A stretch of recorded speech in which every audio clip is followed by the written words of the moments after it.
please give us your full name and spell it for us? Linda Mae Doxtator. Linda Mae Doxtator. And could you tell us the date of your birth? 5/24/41. And where were you born? I was born in Tomah, Wisconsin. Was that in the hospital? At the government hospital. Government there. hospital there? Okay. Could you give us the name of your parents and your mother's maiden name? Elizabeth and Callaway Doxtator, and my mom's maiden name was Webster. Okay, and do you know the grandparents on your mother's side? Celinda and Noah. And what? Celinda, I can't remember her You don't know her maiden name? Okay. And No. your great grandparents on your mother's side? No, I don't know. Okay, how about your father's side? Did you know the grandparents on that side? Baptist Doxtator and Marion, and I believe her last name was King. Okay. What about the great grandparents on that side? No, I don't know. Oh, okay. And when you were growing up, did you spend a lot of time with your grandparents? I only knew my mother's mother, Celinda, my grandmother Celinda. The rest had passed already, and in my later years, when we moved down here when I was 18, she lived with us off and on. She lived with my Aunt Margaret, and my mother split the time with her. Oh, okay. Where were your parents living when you were born? In Bowler. In Bowler? Mm-hmm. Bowler, Wisconsin. And did they ever tell you how they traveled to Tomah? No, they never did. Oh, okay. So I don't know. I think it was by train, but I'm not sure. Did your mother and father speak Oneida? Yes, they did. Okay. Did they teach you to speak Oneida? No, and I think it was so we wouldn't have a hard time in school. Okay. Did they ever talk about their education? My dad went to, I believe it was Carlisle, but I'm not sure about that either. Mm-hmm. But I don't know how far he went in that. And my mom, no, she never. She never went to school at all? She did, but I don't know where. Okay. I don't know where she went. All right. And what kind of work did your father do? Well, after he came home from the service, he was sick a lot, and I think he was in World War I, mm-hmm. and he got in that mustard gas or whatever it was, and I think it affected his lungs, and so it affected him like asthma, and so he wasn't able to. He worked when he was well, mm-hmm. but a lot of times he was home. But when he did work, it was out in the woods. He cut wood. What branch of the service was he in? He was in the Army. Okay. Did he get any benefits from having? He did get a pension. I think it was like $72 a month or something like that. From the Army? Army. Mm-hmm. Oh, okay. Mm-hmm. A pension. And he got that for life? Mm-hmm. Okay. Mm-hmm. When you were growing up, did you have electricity and running water? No. No? Running if we ran with the pail. What did you use for light? Kerosene lamps. Kerosene lamps? Mm-hmm. And then when I was a little bigger, I can remember it was called an Aladdin lamp. Oh, yeah. And it had the little mantles? Mantle, yes, that you had to burn, and then you had to be careful not to bump it or it would fall apart. But it was really bright, mm-hmm. In comparison to the kerosene lamps. Mm-hmm. And where did you get your water from? When I can first remember, we got it from the neighbor, and we'd have to take a wagon with a milk can. Mm-hmm. We had a couple milk cans, and go up to the neighbors and get water. But then the guy that owned the land, he also used the pastures for his cows, and so he drilled a well not far from the fence line, and then he put a motor, so you could turn the motor on and mm-hmm. it would draw the water up. Oh. Okay. And so then we got it, and it was, I don't know, it was a little ways from the house, but it was a lot closer than the neighbor's house. Yeah. Okay. Do you remember did your parents ever tell you what their birthdays were? the birthdays. My mom's was April 9th. Oh, I can't remember the year. I don't remember the year. And my dad's was June 11th. And you don't remember the year? I don't remember the year, no. Okay. I got it written down at home, but... Do you remember any special events when you were growing up? Special events. I don't know. You mean like birthdays or Whatever you or- celebrated, anything that you celebrated? Well, we celebrated birthdays, and not with presents, but with just together with all the kids with the birthday cake, you know. Oh, okay. And my mom always baked good cakes, and Yeah. so it was always a treat. when She we was a had good cake. baker. Yeah. Oh yes, bread. You'd get off the bus and you could smell that homemade bread out of the oven. Oh yes, almost every day she had to bake because there was quite a few of us. And where did you go to school? I went to school in Bowler, Was that grade school that you went there? grade and high school. And high school? Mhm. Did you graduate from high school? Yes, then? I did, Okay. in 1959. Okay. You have brothers and sisters? Oh yes, I had 4 brothers and 4 sisters. Okay. Could you give me their names? Sure. Clevie's the oldest, and I'm sorry, Carol's the oldest. Was the oldest, and then Clevie, and then Bill, Betty, Frankie, Arlie, and then I have 2 younger sisters, Lorna and Marlene. Okay. Do they all live around here? Now they do, yes. Okay. Mhm. I have 2 that passed, Carol and Bill, Okay. but the rest all live here. Okay. When did you move to Oneida? In I think my mom moved here in 1960. My dad died in 1959, Mm-hmm. and she stayed up to just 1 year, and then she moved back. And where did you live when you moved back here? Out on Highway U, Okay. by where my Aunt Margaret used to live out there in Austin. Yeah. Out on U, we lived right next door, and their son had a house there, but him and his family were in Milwaukee, and so my mom rented from my aunt. Okay. You said you never learned the Oneida language? Very little, basic, hello. Could you and- understand? No, not really.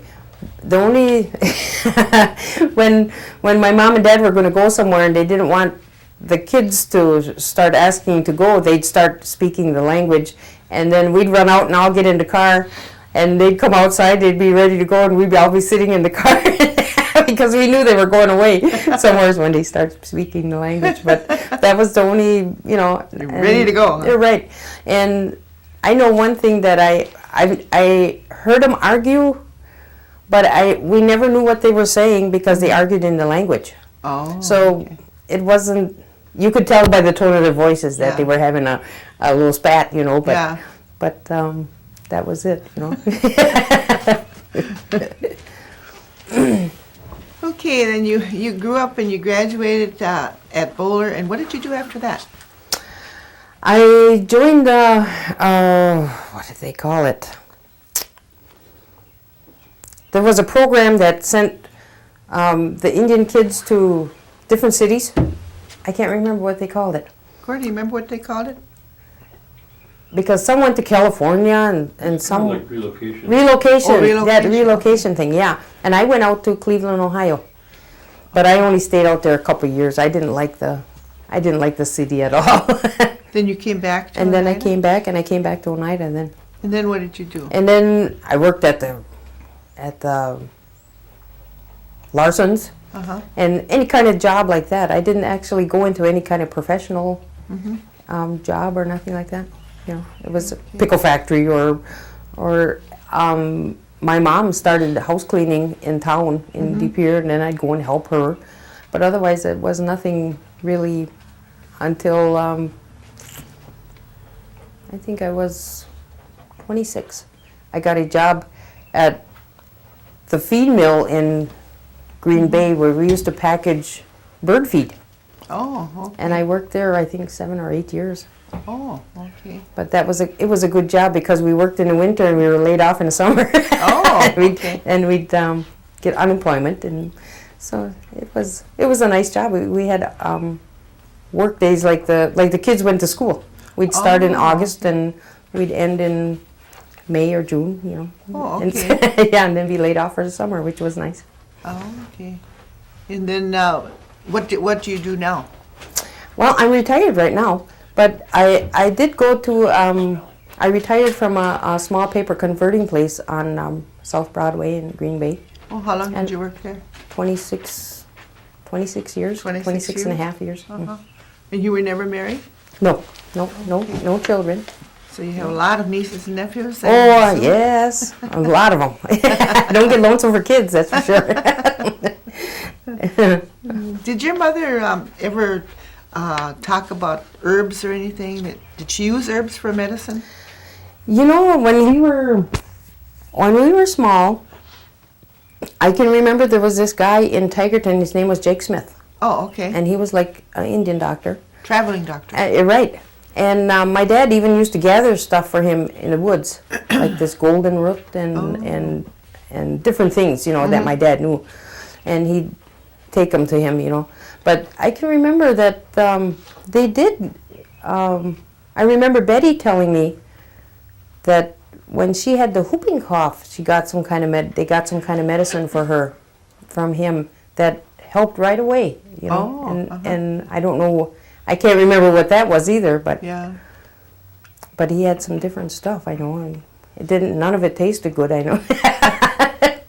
But yeah, and I can remember going to his house, and he had this book, and it was a real thick book, and he had stuff written in it, you know. Oh, okay. So if it would be really something if you could Find the book. find that, really. Oh, Hmm. Oh, okay. Because he had everything written down, I believe, you know. He'd look in there when you'd come there for cold or whatever it was, you know, a sore. And I can remember we got some kind of a leaf from him, and I think it was that plantain. I had stepped on a nail one time, and it got like infected. Uh-huh. And that's what they told, he told my mom how to put it over and sear it like. Oh, okay. And then you put it on there when it's warm and bandage it up, and that would draw. Oh. And it did. It took the Yeah. infection out. Yeah. And I believe that's what it was. It was those big flat flat leaves. leaves, yeah. Flat leaves. And I think it's plantain. Oh, That's okay. what it is. What about your grandmother? How long did she live with you? She only lived with us, it was only 3 or 4 years, I believe, before she passed away. Oh, okay. But How old was she when she passed away? she was 88, I believe, Oh, or okay. 89. She was quite old. Did And she she- ever go out and get any kind of herbs or anything? Not that I know of. Because we lived up north, so we didn't, when we were younger, you know, and when she was able to get around and stuff, she had her own home, and we'd just come up to visit for a day, and then we, you know. And where then did we'd she go. live? She lived on the corner of what was called Salt Pork Avenue and okay. U, Uh-huh. right on the corner there, the little log Okay. house she had. Oh, okay. Was it just a one-room log house? Or? Well, it had a little kitchen, and then like a living room, and then these little short stairs that went up to like a loft. I can remember okay. going up there. If we did stay overnight, Uh-huh. you had to watch out so you didn't bump your head on the beams. So that's how So small they it had an was. upstairs too? then? Oh, okay. Yep, and it was old. I went to Heritage Hill one time, and going up them steps in them old houses reminded me of going up in the steps Yeah. on my grave, because they kind of creak like when you go up. Those were the good old days, huh? Yep. What what areas, if any, do you think that the tribe can improve on for its members? Oh, I don't. You know, actually, I have no complaints about the way they do things, because I've never worked out here. I always worked in town, and I go to the health center and I get services there, and you know, I whatever I get a lot of benefits for not having done anything. And I think maybe, I don't know, because I'm older now, I would like the kids to have more of the benefits than myself, you know, that new things for them, and they're doing a good job, I think, as far as teaching the children the language, and that. So I really don't have any. Do you think that the language will ever come back? I think so. You know, we started like a family. My nephew Curtis Summers works for the culture and in the language. And it was supposed to be a family thing. Well, it ended up with just Lorna, Marlene, and I at the end there for a while. But they have a new teacher now, and he's telling me that it's just amazing the way she teaches and how they can talk it now. I mean, before they had to think of how to say things, and he said it's coming along so good now that they're there all day and they don't speak English. It's all the language. And this teacher is supposed to be, and so if the people are interested in wanting to go that way, I think it will. And as long as, and Curtis is young yet, so How old is he? He's 30, he'll be 33 this year. Oh, okay. So he's been working in there for, I think he said 8 years. And he speaks the Oneida language fluently then? And well, he's learning more now than he had been. He said they could speak, but it wasn't, if someone would say something to them, they had to think of how to answer, and it's coming more where it's just natural now, he said, and they're learning. They didn't have a real good teacher to teach them. They had the elders, but they have somebody is structuring them in the way that they're teaching. Who's the teacher? Do you know? She's come from out in New York, and her name is Mary. I can't think of her last name. And she's Oneida? No, I think she's Mohawk actually. Oh, okay. And she's doing a real good job with them. Yeah, because He likes it. originally our songbook was in Mohawk. And then they translated it into Oneida.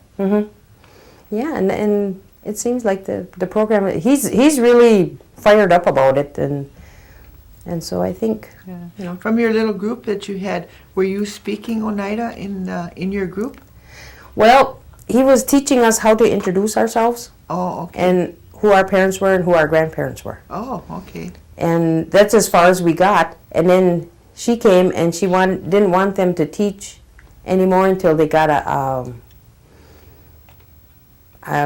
this new way down to teach it. So we're actually on break now until fall. Okay. So then you'll start up again. Then we'll start up again. Yeah. Is it just for your family, or do you have well, anybody we can have outside anybody. come We to? can have anybody that can wants to.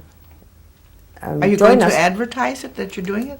Well, no, just by word of mouth, I guess. okay. Because there's a lot of nieces and nephews that were supposed to, but the time frame that we had, a lot of them work a swing shift, and so they couldn't be there, and that. So Yeah, that But, sounds very interesting. it was fun, you know. I mean, might we, be we- interesting. We, well, yeah, because there was we had, when we first started, we had quite a group, and then all of a sudden, as the weather got nicer, people were doing this and that with their kids, and so they weren't showing up. But I don't know. I think if you're in your heart you want to learn, I think it will come back. You know. What does it mean to you to be an elder? Well, it means I like my retirement, but I don't know. I don't have children, but yet I have nieces and nephews. In fact, I got 2 great nephews by the house now, every day. My friend Shirley, she babysits for Curtis and Cindy, and so those 2 little guys are there every day. So they keep me going. But I think it's you try to teach the younger ones, you know, and I don't know. It's just nice. The programs are nice for the elders, you know, that they have, and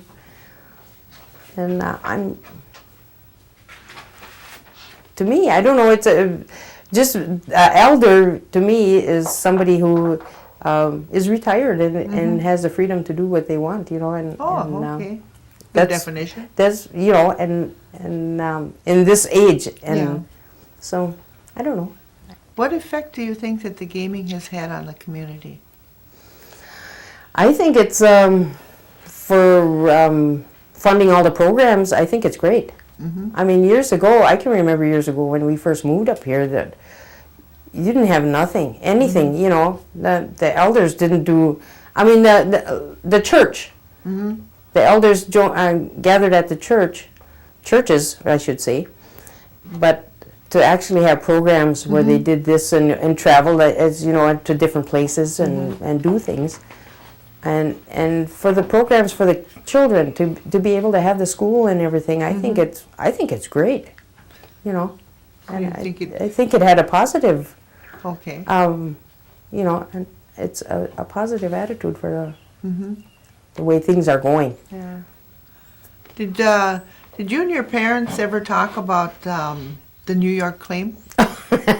Always. Always. That was.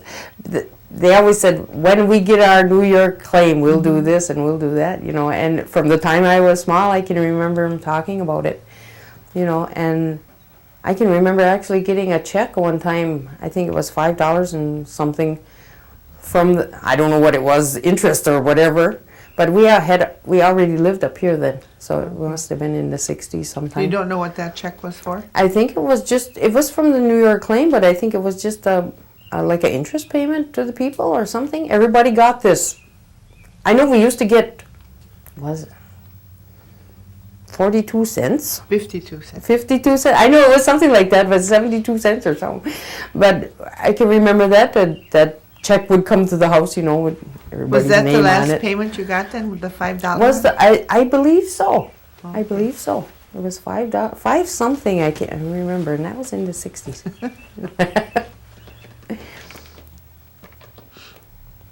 But that was always their dream, you know, Yeah. their hope, someday something, like the lottery now, winning the lottery, you know, yeah, everybody talks yeah. about winning the lottery, but then it was when we get our New York claim. you Yeah. know, So it's been around a long time. Long time. Yeah. Very long time. Yeah. Okay. Does anybody, or you or anybody in your family, follow the Longhouse? My younger sister Marlene did for a while. In fact, she still does, but she also belongs to the Catholic Church. Oh, But okay. she knows the ceremonies out there, and her second son, Alvin Summers, and he does. He follows it. He belongs. But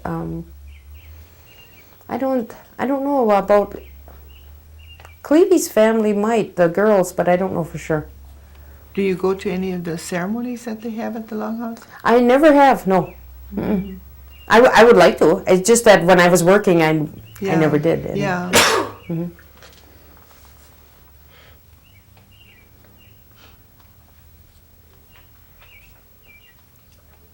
We've been to some of the houses where they kept the fire going, you know, Oh, and for when we somebody dies? sit Yeah. around the fire, but that was Yeah. about it, you know.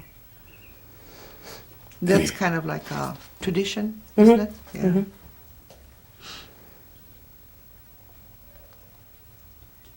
Do you think it's easier to live in Oneida today than it was when you were growing up? I think so. Yeah. I think so, and I think the gaming has a lot to do with that. You know, it's the jobs that it's provided.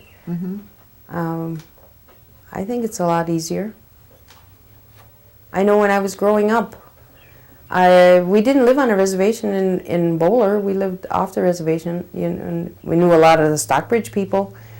And but when I was in grade school, I think we were the only Indian family.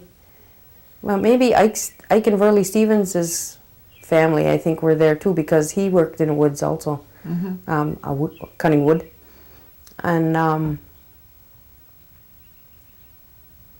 my dad always said, you treat people the way you want to be treated, and you'll get along, you know. And we did. We were always all right. We never had anybody pick on us, or you know. And they were farmers. Then they were, a lot of them weren't much better off than we were, you know. And so there wasn't that much, that it wasn't that hard growing up. And then moving here, we didn't know a lot of people when we first moved here. My cousins, you know, that we'd come out to visit. But other than that, I just know that there wasn't many jobs that you had to go into town. There wasn't any jobs right here in Oneida. When you lived in Boulder, was that out in the country? Yeah. Okay. How far did you have to go to school? Oh, we rode the bus. We'd have to get up. I know in the wintertime it would be dark. Well, we must have lived, about, I'd say 5 miles away from town. Oh, when you were in grade school, was there a bus then too? Oh, well, We always rode the bus. you always rode the bus. Okay. Yep, always rode the bus. Were there a lot of Oneidas living in that area? No, I don't believe so. I know Abe and Helen Swamp lived up there, but they lived towards Wittenberg more. So the kids went to school out there. And, well, in that days, they had all the little country schools, too. But I know Ike and Burley Stevens, they lived up there, but they moved as the jobs moved, you know, and so they went to different little country schools. Yeah. But in the later years, then in high school, then we all went, everybody went to, they bussed everybody in, then they closed all the little schools up, and they closed the Stockbridge school, the government school there. Yeah. They closed that, and so everyone went to Boulder. Did your parents ever pick any wild stuff for eating that they ate? Mushrooms, the little morels. Yeah. And there's like a spinach. What the heck? Pigweed? I think so. I think that's what it was, or cow slips, or Cowslips too, they something used, like yeah. that. And then there was the milkweed. Oh yeah. We had that. And leeks. Oh yeah. Oh, okay. Yep. Then my mom wouldn't cook in the house; she cooked outside. And Why did she cook it outside? Because it sure stunk up the house. But the mushrooms, I can remember picking mushrooms, but now I don't know if I would know the right kind. or the right kind. But my dad always went with us, and so we'd pick a bunch of it, you know, and when we'd go home, my mom would clean them and cook them and slice them up and put them in butter and saute them none of the kids would eat it. We didn't like it. So I'm sure that made them happy because they got to eat it all. But now, you know, I enjoy mushrooms now. Yeah. But I always think of, what I missed, you know. Yeah. Because, what about holidays? Did you ever celebrate any holidays that you can remember? I don't know, 4th of July was a special day, but then they usually had things going on in town, you know. Or they had like family carnivals. I mean, not a family carnival, but carnivals that would come into town like on the 4th of July. And I can remember them blocking the streets off, and they'd set up the things right on Main Street in Boulder. Oh, okay. And they'd have orchestras, and it was polka bands play, and they'd have dances in the streets. And it was a nice, you know, Boulder was a nice little town at that time. Yeah. Did they have a parade too then? Yes, they would have a parade. And I can remember Arlie, when he was in high school, he had joined the drum and bugle corps they had. Oh, okay. And they went all over, but I can remember traveling. We went to Clintonville to watch them in the parade there. And at that time, Clintonville was a long ways away from Boulder, or Shawano even, you know. And yeah, it was. They'd have a little parade in Boulder and have the high school band, you know, come in, and the mostly tractors and stuff from the farms. But yeah, but that's. When you traveled around to these places, how did you go? Oh, in a car. Okay. But and everybody would. It's not like now where you have to have seatbelts on and all this. You know, there wasn't room, and everybody would hold the bigger ones would hold the smaller ones on their laps. You know, and go and. Yeah. Everybody had fun. Huh? Oh yes, lots of fun. What about Christmas? Did you celebrate Christmas? Oh yes, and we were always in a play. We used to. Well, we were Lutheran, and we belonged to the church in Wittenberg, at the mission, and we were always in a play at the church. So I can remember in these old cars, it would be cold out, and we'd have blankets in it, and everybody bundled up, and there was no defrosters in those old cars, and my dad used to have a cloth that he put salt in and tied up, and that's what he keep rubbing to keep the frost off the windshield. And then away we'd go, and we always got. There was a ladies' aid group from, I think it was North Dakota or South Dakota. It was out there somewhere, and it was a Lutheran aid ladies group. They would. We all got presents. Oh, okay. The families would get presents, and it wasn't new stuff. It was. You'd have color books that some pages would be colored, but we always got some new colors, and dolls, and sometimes their hands would be broken off, or but it was all donated stuff. Yeah. Yeah. But to us it was new, Yeah. We always we couldn't wait for it, to get them presents, because at that time, and especially in the winter time, my dad was usually sick. When the cold weather would get to him, and from his asthma. yeah, and a little brown bag with apple and orange and a few pieces of candy, and I mean that was really something for us, because we really didn't have that much. I can never remember going to bed hungry. That's one thing. We were poor, but we always managed to have food, and I don't know. Did your parents have a garden or anything? Oh yes, we had. Oh yes. Did And your my mother mom. do canning? Oh yes. Yes, we always had canned food, and when they go to Sturgeon Bay, they always bring cherries back went and to can Sturgeon them. Bay? Oh yes. Did you Pick cherries. stay there when you Oh went? yes. The whole family go? The whole family. I can remember traveling up there in these old, and you had to take your clothes and your bedding, sheets and blankets and towels and everything. There'd be so many of us. There'd be stuff tied onto the top, and we always took our dog along, and it was. I mean, we'd all be squished in this car, and it would be hot, going up there. But I don't know. We always made it. Where up did there. you stay when you got there then? There was different orchards had places that. Like cottages? Yeah, little places to stay, and just you'd have like bunk beds in these little places, and they were you had the outside toilet and all that stuff there, and you had to carry water, but I don't know. We always went up there, and that was the way we earned our school clothes. Oh, My folks, when we were small, we all picked. They had a card that for the pails that you picked, and they punched the card so they could keep track of how many pails you picked. But we all, when we were small, we all worked with our mom and dad on their card, and that was our school clothes for the fall. Good way. And we worked in the potato fields too. We'd pick up potatoes, except that started in September. But up north, you were always excused from school if you were going to go and help your family work in the harvest, the potato harvest. And there was a lot of us that would go to Andigo, and that we worked there. And that also was for clothes for school and whatever supplies we needed.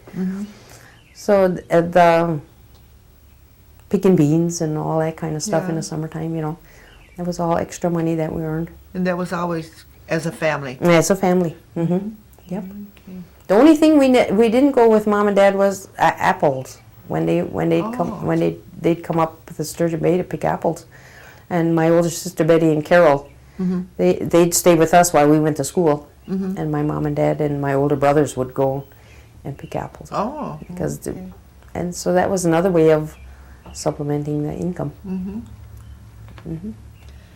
If you were going to tell the youth today anything, what would you tell them? About In general, what would you tell them they should be doing? Or getting an education, okay. because the education you can't you can't get by without it, you know. And I'm the only one in my family that graduated from school, but I know Arlie got his diploma when he was in the Navy, and they drafted Billy right out of high school. It was just a few weeks away from graduating, and he got his diploma also when he was in service. But other than that, and Lorna got her GED way later, you know, and all this. But as far as they got to stay in school. I mean, they can't get by on this fast food jobs, you know, and this it just doesn't pay, and they'll never make any headway that way. It's got to be education. It's the main thing. Okay, is there anything that I missed, guys? I think so. Okay, well, I want to thank you for coming and doing this interview with us today. You're welcome. It was very interesting. Well, yeah, You had an interesting life. there was a lot of things, you know. Yeah, yeah.